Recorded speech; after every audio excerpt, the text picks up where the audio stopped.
شہر ادب کی نہایت فعال و متحرک تنظیم، ماضی میں اہم کارنامے انجام دینے والا فیڈریشن یعنی سنی یوتھ فیڈریشن نے اس برس طے کیا ہے 5 روز تک آقائے نامدار حضرت محمد مصطفیٰ صلی اللہ علیہ وسلم کی سیرت مبارکہ کے مختلف پہلوؤں کو دور تک پہنچانے کا کار مستحسن کیا جائے۔ اس سلسلے میں اکابر علماء کی آمد جاری ہے۔ شعراء کرام نذرانے عقیدت و محبت پیش کر رہے ہیں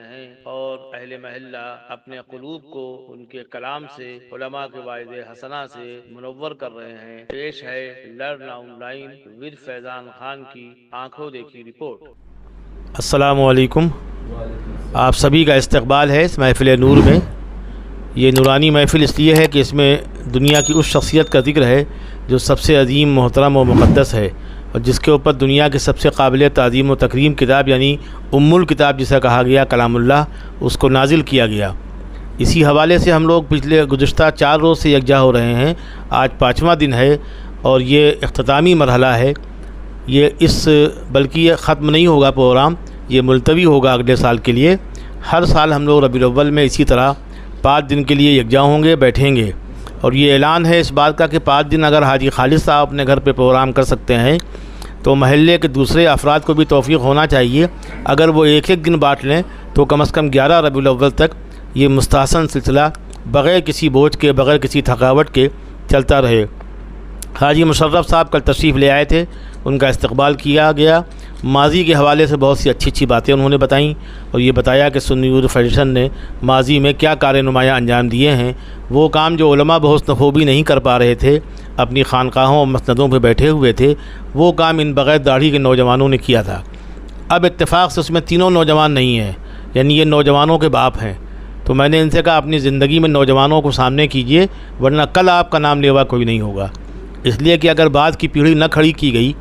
جو 3 نسلیں ہوتی ہیں، اگر ان کو آپ نے تربیت نہیں کی، یعنی بیٹے اور پوتے اور پوتی کی، تو یقیناً آپ نے اپنے بعد اندھیرا کر دیا، اور پھر کہنے والے یہی کہیں گے کہ چراغ تلے اندھیرا ہے۔ خدا کا شکر ہے کہ خالد حلیم صاحب ہوں، فضل عالم ایڈوکیٹ صاحب ہوں یا حاجی مشرف صاحب ہوں، ان کے بچوں میں بھی ادبی ذوق، علمی ذوق کافی حد تک ہے، اور ہم کوشش کرتے ہیں کہ لرن آن لائن ود فیضان خان کے ذریعے ہماری گفتگو نہ جائے۔ یہ تو اپنا دور گزار چکے ہیں محمد فاروق جاذب صاحب، یعنی ہمیشہ شعر انہوں نے پڑھے، قافیے ہم لوگوں نے اٹھائے۔ یہ آدھا شعر پڑھ کے، بلکہ آدھا نہیں 1.5 شعر پڑھتے ہیں، آدھا مصرع آپ خود اٹھائیے اور سمجھیے۔ اس طرح یہ آپ کی مشقت کو بڑھا کے آپ کو زیادہ ثواب کا مستحق بناتے ہیں۔ جناب رفعت شہدہ صدیقی صاحب نعت و مدح صحابہ کے حوالے سے ان کا نام بہت اہم ہے۔ اس اعتبار سے اہم ہے کہ نعتیہ محفلیں ہوں، ادب اور مدح صحابہ کی محفلیں ہوں، تو جو لوگ بدنام زمانہ ہیں، جن کو بہت ذرا خراب کہا جاتا ہے، خود خالد حلیم صاحب منہ بناتے ہیں کہ آپ فلاں کے یہاں کیوں جاتے ہیں۔ ہم نے کہا وہ محفل جو کر رہا ہے وہ اچھی ہے، تو ہم محفل کے لیے جا رہے ہیں، ہم اس شخص کے چہرے کو دیکھنے نہیں جا رہے ہیں۔ اگر سال کے کسی اور موقع پہ ہم اس شخص کے یہاں جاتے ہوں تو آپ کا یہ الزام یا آپ کا خفا ہونا درست ہے، لیکن جب آقا کے نام سے وہ محفل قائم کر رہا ہے، تو اگر کوئی کافر بھی کر دے، سنجے مصرا شوق بھی کریں، رام پرکاش بے خود بھی آقا کی محفل آراستہ کریں، تو وہاں تمام اختلافات کو بھول کر آپ کو جانا چاہیے۔ اس حوالے سے ہم جاتے ہیں۔ تو شہدہ صدیقی صاحب کا یہ عمل ہے، میں نے ان صاحب کا نام نہیں لیا۔ نام لینے کی وجہ یہ ہے کہ جو لوگ برا سمجھتے ہیں وہ بالکل مستند ہو جائے گا، آج کے بعد لوگ اس کے نام پہ منہ بنانے لگیں گے، تو یہ عمل اچھا نہیں ہے۔ اللہ کے رسول نے ہمیشہ لوگوں کو معاف کیا ہے، رحم دلی کا برتاؤ کیا ہے، ملت کو اخلاق و ایثار کے پھول بانٹے ہیں تاکہ دنیا میں ہم خوشبو کی طرح پھیل جائیں۔ بدنصیبی ہماری یہ ہے کہ ہم مسلمان ہو کے بھی دنیا کے لیے فائدہ بخش نہیں ثابت ہوئے، اس لیے کہیں ہم کو دہشت گرد کہا جاتا ہے، کہیں فرقہ پرست کہا جاتا ہے۔ یہ الزام ہی صحیح، لیکن کہیں نہ کہیں اپنی بد اخلاقی سے ہم اس میں ملوث ہیں۔ کسی کے گھر میں ڈلیوری ہوتی ہے، اس کی بیوی یا بہو کرا رہی ہوتی ہے، اور رئیس زادوں کو یہ احساس نہیں ہوتا کہ ہمارے پاس 4 ویلر گاڑی ہے، ہم اس کو ایرا تک یا میڈیکل کالج تک یا کسی طبی ادارے تک جلدی پہنچا دیں۔ اسی طرح پڑوس میں آپ کے گھر میں انواع و اقسام کے لذیذ کھانے کھائے جاتے ہیں، ان کی لذت آمیز خوشبو سے وہ ان کے بچے بے چین ہوتے ہیں، لیکن ہمیں یہ توفیق نہیں ہوتی کہ ہم زیادہ نہیں تو کم از کم 1 کٹوری میں سالن لے کے اس کے گھر پہ دے آئیں۔ یہ جب تک جذبات ہمارے اندر پیدا نہیں ہوں گے، ہم آقا کی امتی تو ہیں، فخر تو کر سکتے ہیں، لیکن ہم یہ نہیں کہہ سکتے کہ ہم نے آقائے نامدار حضرت محمد مصطفیٰ صلی اللہ علیہ وسلم کو آئیڈیل بنا کے زندگی گزاری، اور جب تک آئیڈیل نہیں بنائیں گے نہ ہم کو پرانا سبق یاد ہوگا، نہ ہم مستقبل میں سرخرو ہوں گے، نہ ہمارا حال سنورے گا، بس ہمارے کپڑے اچھے ہوں گے، جسم سے جو خوشبو آنی چاہیے وہ نہیں آئے گی۔ تسنہ عالمی نے کہا تھا کہ ہم تو خوشبو کی طرح پھیلے ہیں دنیا بھر میں، ہم تو خوشبو کی طرح پھیلے ہیں دنیا بھر میں، آپ خوشبو کو گرفتار کریں گے کیسے؟ آج کا پیغام یہ ہے کہ ہم خوشبو بن جائیں، اور جو اسلام کا اور حضرت محمد مصطفیٰ صلی اللہ علیہ وسلم کا پیغام ہے اس کو عام کرنے، اس پہ عمل کرنے کے لیے ہم اپنی زندگیوں کو وقف کر دیں۔ رسول اللہ کے پیغام کا مقصد یہ بالکل نہیں تھا کہ ہم دنیا میں رہ کے دنیا کے کام نہیں کریں گے، بلکہ علامہ شبلی نے لکھا اپنی کتاب میں کہ دین کو نقصان، اسلام کو نقصان سب سے زیادہ ان لوگوں نے پہنچایا جنہوں نے دین کو الگ اور دنیا کو الگ کر دیا۔ یعنی دنیا ہماری آج ہے، آخرت کل ہے۔ یہ الگ بات ہے کہ وہ کل بہت مستحکم ہے اور ہمیشہ ہم کو وہاں رہنا ہے، لیکن جن کا آج تاریخ ہے وہ کل کیسے سنواریں گے؟ آج کو ہمیں سنوارنا ہے اسلام کے آئینے میں۔ ہم دنیا میں کہیں جائیں، سکھ قوم کہیں جاتی ہے تو ہم کو نہیں بتانا پڑتا یہ عورت ان کی ہے یا یہ بچہ ان کا ہے یا یہ دادا اور نانا ان کے ہیں، بلکہ ان کے سروں میں پگڑی رہتی ہے، ہاتھ میں ایک کڑا رہتا ہے۔ مسلمان دنیا میں کہیں جاتے ہیں تو ان کے آگے ایک ٹائی رہتی ہے، بہت عمدہ قسم کی کرسیاں رہتی ہیں، زرق و برق کپڑے رہتے ہیں، لگژری گاڑیاں رہتی ہیں۔ یہ سب حرام نہیں ہے، ممنوع نہیں ہے، لیکن یہ سب آپ کریں اسلامی تشخص کے ساتھ۔ یہ نہ ہو کہ آپ جب کسی محفل میں جائیں تو بتانا پڑے کہ میں مسلمان ہوں یا محمدی ہوں۔ پیغام ہمارا یہ بھی ہونا چاہیے کہ ہم جس طرح نسلوں میں بٹ گئے ہیں، صدیقی ہیں، فاروقی ہیں، انصاری ہیں، ملنصاری ہیں، پنصاری ہیں، فاروقی ہیں، ابلیسی ہیں، سب کچھ ہیں، ادریسی ہیں، منصوری ہیں، تو محمدی کیوں نہیں بنتے؟ شیعہ سنی ہندو مسلم تفریق تو کسی حد تک سمجھ میں آتی ہے، آپ ہندو کے لیے جائز حد تک اس کی مدد کیجیے، لیکن شیعہ سنی اور بریلوی دیوبندی، حد ہے اہل حدیث، یہ جو فرقے بن گئے یہ کہیں نہ کہیں ہماری طاقت کو ضائع کر رہے ہیں۔ ہم گجرات میں مظفر نگر میں کتے بلی کی طرح کاٹے گئے، کسی نے پوچھا ہی نہیں کہ آپ ٹوپی بڑی لگاتے ہیں یا چھوٹی لگاتے ہیں، دیوبندی ہیں یا نسبندی ہیں یا کیا ہیں۔ سب نے یہ دیکھا کہ یار یہ مسلمان ہے، کلمہ گو ہے، تو ہمیں کلمہ گو بننا چاہیے، اللہ تعالیٰ کی ارحم الراحمینی پہ یقین کرنا چاہیے اور محمدی بن جانا چاہیے۔ یہی پیغام آج کا ہے۔ اب میں آپ کا وقت ضائع نہ کر کے آج کے جو خاص مقرر ہیں حافظ محمد عمر صاحب، انہوں نے ہماری محفلوں کا آغاز بھی کیا تھا، میں چاہتا ہوں کہ آج کا اختتام نہیں بلکہ التوا بھی انہی کی تقریر پہ ہو، اور جو کچھ ان کو اللہ تعالیٰ عطا کرے وہ اللہ کے رسول ہادی برحق حضرت محمد مصطفیٰ صلی اللہ علیہ وسلم کے حوالے سے کہنا چاہیں، انہیں اختیار ہے، وہ کہہ سکتے ہیں۔ جناب زبیر انصاری صاحب، خالد صاحب اور تمام حضرات کا استقبال جو بعد میں آئے، اور یہ بعد و قریب کچھ نہیں ہے بلکہ جو لوگ جس نیت سے بیٹھیں گے اللہ ان کو اتنا ہی عطا کرے گا۔ اچھی خبر یہ ہے کہ آج سب نوجوان صاحب یہاں موجود ہیں، وہ ہمارے لیے کوئی قابل ذکر بات ہی نہیں ہے۔ خالد رشید ہمارے قریب نہیں ہو پائے تو ان کی قربت کیا؟ اہم بات یہ ہے کہ ایک خالد نہ آئے تو اللہ نے دوسرے کو بھیج دیا، اور ان کے اندر وہ صفات پیدا کر دے جو ان کا نام ہے، اور خود حضرت مولانا ہم پیدا کر دے۔ بس خالد رشید صاحب نہیں آئے اس کا کوئی غم ہم اس لیے نہیں کہ مصروف لوگ ہیں، اپنا کہیں زیادہ بڑی جگہ ہوں گے، لیکن آپ آدمی ٹھیک ٹھاک ابھی قابو میں اس لیے آپ آ گئے، آپ کا استقبال ہے۔ الحمدللہ وکفا وسلام علی عبادہ الذین اصطفیٰ، اما بعد، اعوذ باللہ من الشیطان الرجیم، بسم اللہ الرحمن الرحیم، قل ان کنتم تحبون اللہ فاتبعونی یحببکم اللہ ویغفر لکم ذنوبکم واللہ غفور رحیم، صدق اللہ العظیم۔ رب اشرح لی صدری ویسر لی امری واحلل عقدۃ من لسانی یفقهوا قولی۔ ایک مرتبہ آپ لوگ درود شریف پڑھ لیجیے۔ اللہم صلی علی محمد وعلی آل محمد کما صلیت علی ابراہیم وعلی آل ابراہیم انک حمید مجید۔ اللہم بارک علی محمد وعلی آل محمد کما بارکت علی ابراہیم وعلی آل ابراہیم انک حمید مجید۔ حضرات گرامی، میں نے ایک مختصر سی آیت کریمہ آپ کے سامنے تلاوت کی ہے۔ یہ مبارک مہینہ ربیع الاول کا مہینہ، اس مبارک مہینے میں اللہ کے نبی صلی اللہ علیہ وسلم اس زمین پر تشریف لائے، آپ کی آمد سے دنیا کا نظام بدلا، جو بگڑا ہوا نظام تھا، انسان کو روشنی ملی، جہالت دور ہوئی، تاریکی چھٹی اور ہدایت کا نور ہر طرف پھیلا، جس سے اللہ کے بندوں کا اللہ سے تعلق قائم ہوا، جو کہ اللہ کی ذات سے رشتہ ٹوٹا ہوا تھا۔ لیکن مختصر سی گفتگو میں آپ کے سامنے جو میں بات کہنا چاہ رہا ہوں، اللہ کے نبی صلی اللہ علیہ وسلم کے ذات مبارک کے تعلق سے آج کل جلسے بہت ہوتے ہیں، جگہ جگہ ہو رہے ہیں اور بڑی خوشی کے ساتھ ہو رہے ہیں، بڑی دھوم دھام کے ساتھ منائے جا رہے ہیں، لیکن اصل جو پیغام ہے اللہ کے نبی صلی اللہ علیہ وسلم کا،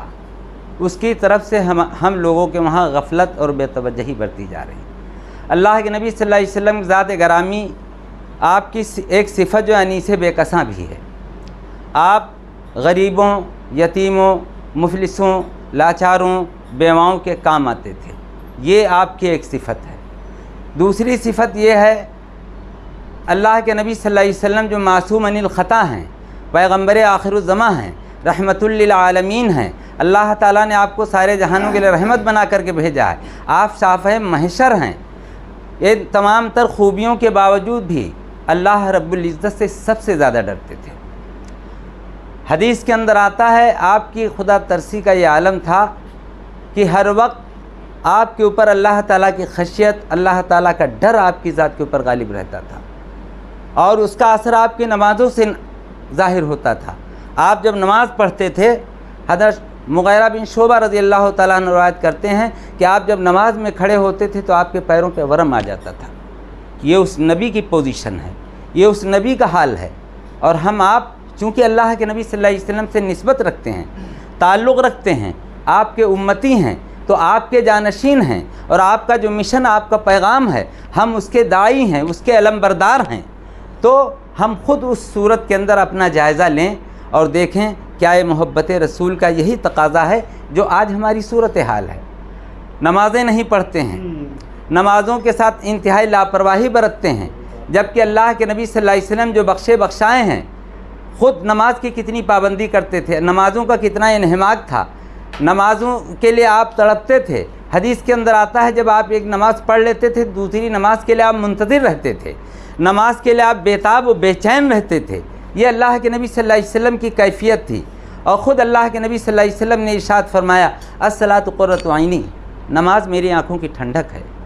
ایک امتی ہو اللہ کے نبی صلی اللہ علیہ وسلم کا، اور نسبت کا دعویٰ کرے، عقیدت کا دعویٰ کرے، محبت کا دعویٰ کرے، اور نماز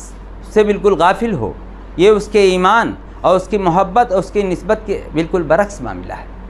اللہ کے نبی صلی اللہ علیہ وسلم نے ارشاد فرمایا، من ترک الصلاۃ متعمدا فقد کفر، جس شخص نے جان بوجھ کر کے نماز چھوڑ دی وہ کفر تک پہنچ گیا۔ اللہ کے نبی صلی اللہ علیہ وسلم نے ارشاد فرمایا، الصلاۃ معراج المومنین، نماز مومنوں کی معراج ہے۔ کسی فارسی کے شاعر نے کیا ہے خوب کہا، روز محشر کی جہاں گداز بود، اول پرسشیں نماز بود، قیامت کے دن سب سے پہلے نماز کے بارے میں پوچھا جائے گا۔ حدیث کے اندر آتا ہے اللہ کے نبی صلی اللہ علیہ وسلم نے ارشاد فرمایا، اگر تمہاری نمازیں قیامت کے دن صحیح سالم نکلیں، درست نکلیں، تو تمہارے سارے معاملات درست نکلیں گے۔ یہ بات میں نے اس لیے عرض کی مختصراً، یہ بھی اللہ کے نبی صلی اللہ علیہ وسلم کی سیرت سے تعلق رکھتی ہے۔ اللہ کے نبی صلی اللہ علیہ وسلم کا بچوں کے ساتھ کیسا رویہ تھا، انتہائی مشفقانہ، بہت ہی محبتانہ،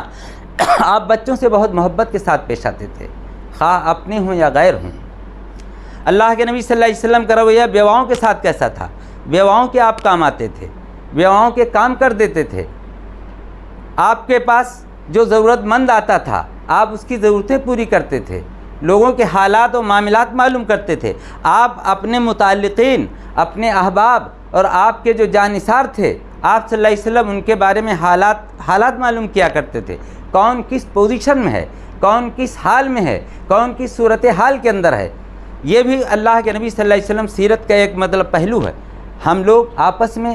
جہاں ہمارے تعلقات ہیں ایک دوسرے کے ساتھ، جن سے لگاؤ ہے، خواہ وہ رشتہ داری کی حیثیت سے ہوں یا دوستانہ تعلقات کے اعتبار سے ہوں، کیا ہمارے اندر یہ بات پائی جاتی ہے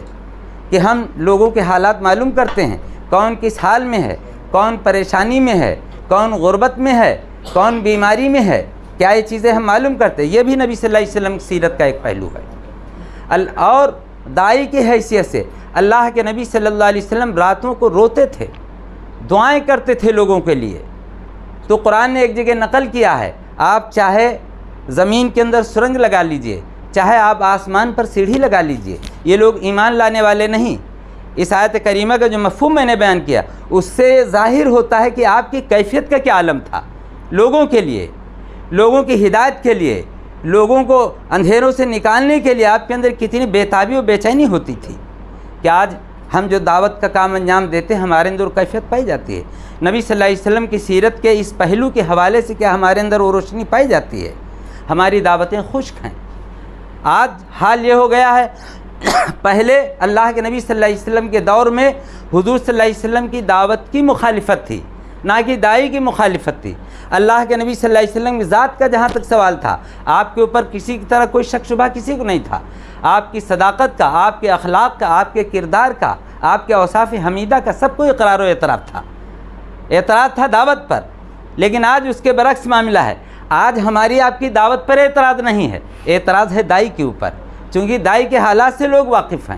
ہمارے معاملات درست نہیں، ہمارے اخلاق درست نہیں، ہمارے اندر تحمل و بردباری نہیں، ہمارے اندر تواضع و خاکساری نہیں، ہمارے اندر عجز و انکساری نہیں، ایک دوسرے کا احترام نہیں، ایک دوسرے کی عزت نہیں کرتے ہیں، ایک دوسرے کا خیال نہیں رکھتے ہیں۔ اللہ کے نبی صلی اللہ علیہ وسلم تو ان سب چیزوں کا خیال کرتے تھے، آپ محبت کے ساتھ پیش آتے تھے لوگوں کے ساتھ۔ تو خدا ترسی کے اعتبار سے اگر دیکھیے، عبادت کے اعتبار سے دیکھیے، دعوت کے پہلو سے دیکھیے، اور لوگوں کے کام آنے کے پہلو کے اعتبار سے دیکھیے، تو یہ سارے پہلو جو آج جلسے ہوتے ہیں ان میں اجاگر کرنے کی ضرورت ہے، یہ ساری چیزیں لوگوں میں بتانے کی ضرورت ہے تاکہ لوگوں کی اصلاح ہو، لوگوں کی تربیت ہو۔ وہ الگ بات ہے، باتیں بہت ہوتی ہیں اور سیرت کے پہلو پر ایک سے ایک علماء بہت ہی علمی تقریریں کرتے ہیں، بہت ہی مؤثر کن انداز میں تقریریں کرتے ہیں، ان کی افادیت سے انکار نہیں ہے۔ لیکن اللہ کے نبی صلی اللہ علیہ وسلم نے جس انداز سے باتیں کیں اور جس طریقے بتایا اور لوگوں کے اندر جو انقلاب آیا، ضرورت اس بات کی ہے کہ اللہ رب العزت ہمیں اور آپ کو حضور پاک صلی اللہ علیہ وسلم کے جو اوصاف حمیدہ ہیں، آپ کے جو اقوال اور افعال ہیں، آپ کے جو کردار ہیں، ان پر اللہ رب العزت ہمیں عمل کرنے کی توفیق عطا فرمائے کہ محمد سے وفاتون تو ہم تیرے ہیں، یہ جہاں چیز ہے کہ اللہ و قلم تیرے ہیں۔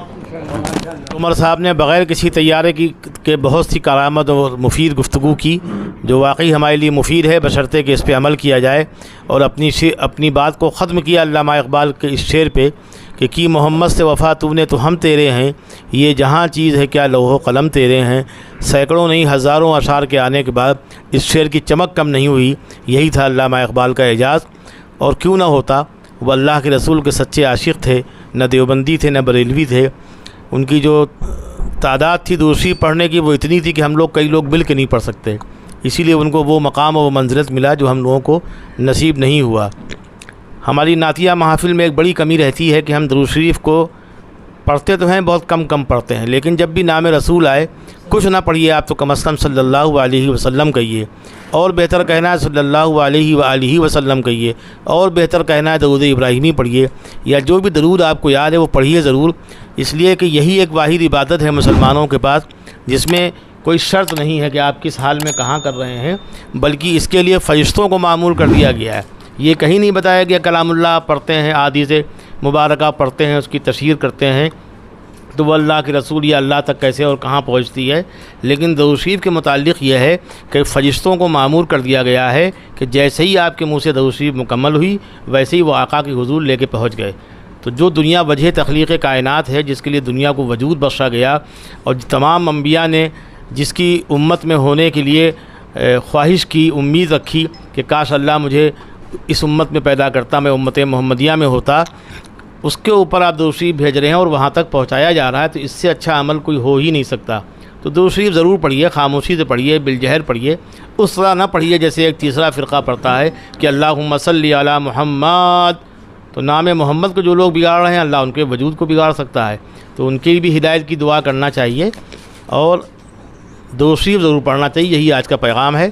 جناب ابرار سالم صاحب بھی تشریف لے آئے اور دیگر حضرات بھی، یہ سب بیچ کہنا پڑتا ہے کہ اتنا کہنے کے بعد جو لوگ وقت سے نہیں آتے، اگر ان کا ذکر نہیں ہوگا تو اور مسائل ہوں گے،